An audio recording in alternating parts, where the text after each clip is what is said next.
Bem-vindos ao podcast desta noite. O tema de hoje tem por objetivo comentar alguns questionamentos e indagações que nos são feitos de forma contínua e frequente. Todos aqueles que realmente têm inquietudes espirituais buscam e anelam, de alguma forma, tornar-se partícipes das atividades da grande fraternidade branca universal. Nem sempre sabem como proceder ou que caminho seguir.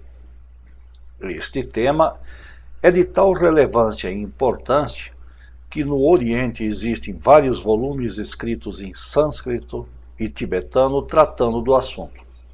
Por exemplo, no volume 4 do Kirti, do qual nos fala a mestra Blavatsky, há um capítulo que trata especificamente das leis dos Upassanas, ou leis do discipulado. Dentre outras regras de ouro, encontramos ali instruções básicas, as quais não recebem a devida valorização aqui no Ocidente. E quando depreciamos o básico, o resto é descartado por decorrência. Vejamos algumas dessas características de preparação do discípulo. Saúde corporal, absoluta pureza e castidade, altruísmo nas ações diárias, compaixão por todos os seres, sempre falar a verdade, mesmo que custe a vida, ter fé e confiança inabalável na justiça divina, percepção ou consciência de ser veículo de manifestação do Espírito, Atman, aqui neste mundo. Respeito e veneração aos pais, irmãos, esposa e filhos, a tal ponto de jamais ser aceito como chelas sem esse requisito. Todas essas qualidades ou virtudes precisam ser cultivadas internamente. Cada estudante precisa se dedicar a tal ministério, seja vivendo em comunidade, seja vivendo a vida no mundo. No ambiente gnóstico, todos esses requisitos são apresentados com outras palavras pelo mestre Samael. Na gnose, falamos de conduta reta, amor ao trabalho, serviço desinteressado, caridade, castidade, santidade, pureza, humildade, dentre outros. Dito isso, perguntamos: por que há tão poucos iniciados? Por que há tão poucos discípulos da Loja Branca em nosso mundo? A resposta é surpreendentemente simples: falta disciplina e interesse real aos buscadores e estudantes. No geral, são acomodados, frouxos, indiferentes, rasos, superficiais, desmotivados. Muitos alegam que a vida moderna exige muito. É verdade, em parte. Mas também é verdade que as dificuldades da vida moderna formam o ambiente, o ginásio, que precisamos para treinar e desenvolver nossas qualidades e virtudes, uma vez que tenhamos aprendido as principais regras do trabalho espiritual. Não há como ficar escondido ou oculto aos olhos dos mestres da Loja Branca à medida que vamos nos dedicando ao trabalho interior. Quando alguém começa a trabalhar seriamente sobre si, tudo muda internamente. A vibração, as cores da aura, a intensidade da luz, o brilho interior, enfim, tem início o despertar. Além disso, à medida que um estudante for se dedicando com seriedade e disciplina às práticas esotéricas, meditação, orações, vocalização de mantras, ele atrai a atenção das hierarquias luminosas e passa a ser acompanhado e assistido, sem mesmo que se dê conta disso. Portanto, voltamos aqui novamente às velhas questões elementares.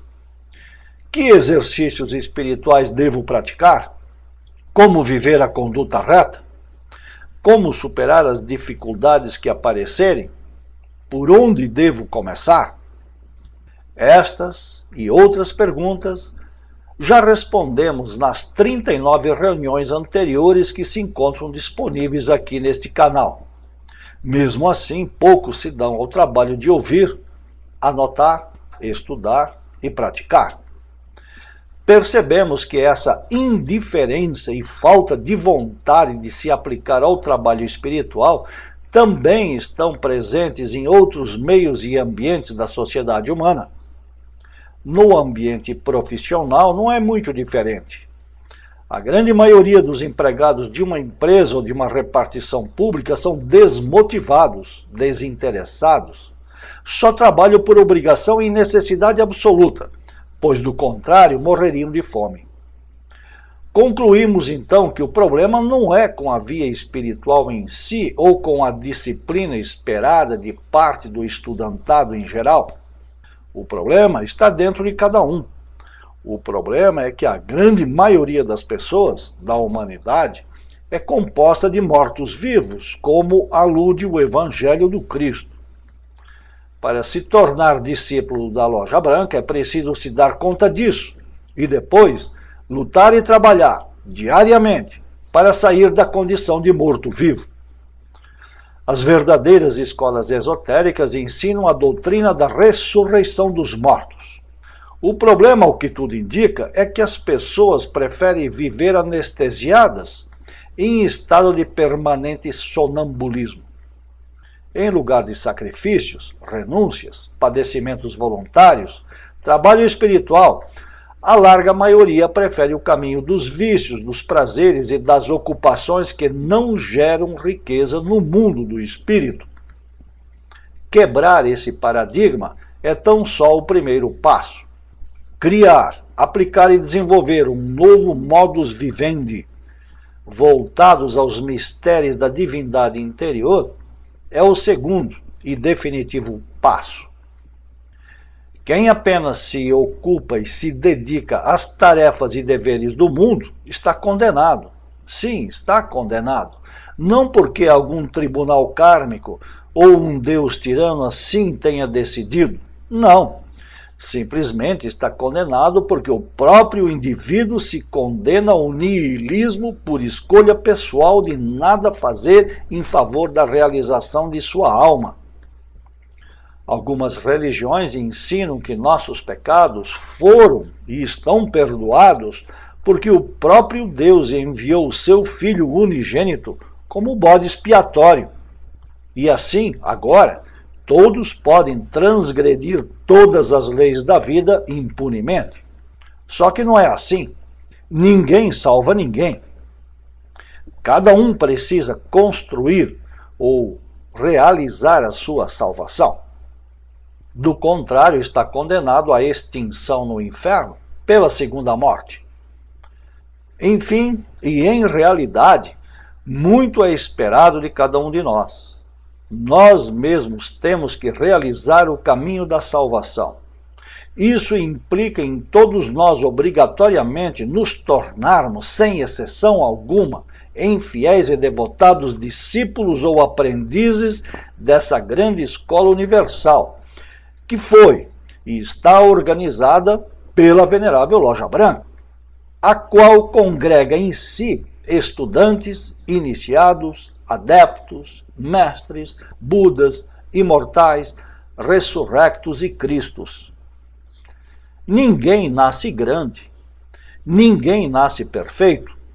Todos nós temos que iniciar do mais simples e básico. E isso passa ou envolve a admissão ou o estudo básico e elementar de uma doutrina de redenção. Porém, estudar meramente a teoria salvadora de nada serve. É preciso praticar e viver seus preceitos, aqui e agora, dia após dia, até que a morte nos alcance. Bem poucos estão dispostos a isso. Porém, é necessário que digamos a todos que não há outras opções. Nossa liberdade no cosmo infinito consiste em escolher fazer alguma coisa real e concreta, no sentido espiritual, ou então nos deixarmos levar pela corrente mecânica e fatalista da vida. A natureza que nos criou tem seus objetivos e seus propósitos bem definidos. Nós devemos ter os nossos.